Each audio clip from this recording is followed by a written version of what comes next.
Today we will contrast two historical figures. One, the 6 foot plus walking bag of shit that's in the White House now, who dodged the draft 3 times, wants to give himself the Medal of Honor, put put up a golden statue to himself, and has his ugly face plastered all over everything, and his name, his pathetic, low class, low born, fucking peasant name. Um, we will contrast this walking bag of shit with the Spartan king Agesilaus.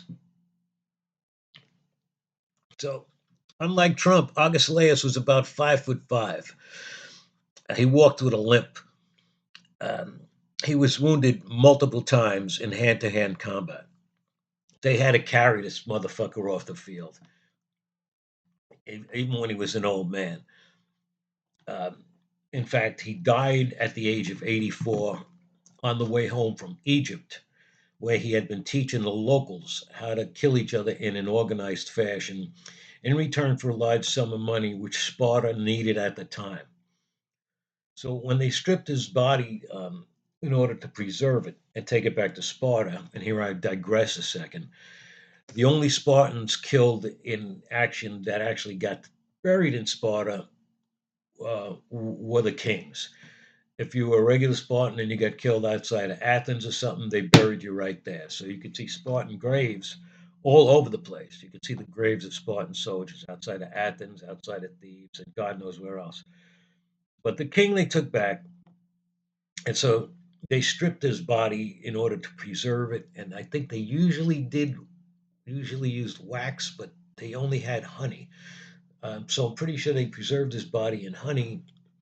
And when they took off his clothes to throw him in the cask with the honey, they found that his body was a web of scars. This guy, 5 foot 5, had been wounded by every weapon known to man. His body was crisscrossed with scars. And before he died, he forbade anyone to make uh, a representation of him, a likeness in any way. No statues, no paintings. Um, this was a king who spent his whole life exposed to the sharp points of his enemy's spears, swords, slingshots, clubs, whatever they were throwing, rocks, arrows, whatever they were trying to kill him with. And he didn't feel the need for a golden statue. So it seems to me that the only people who feel the need to make golden statues to themselves are cowardly scumbags. Pathetic, cowardly fucking scumbags. Thank you.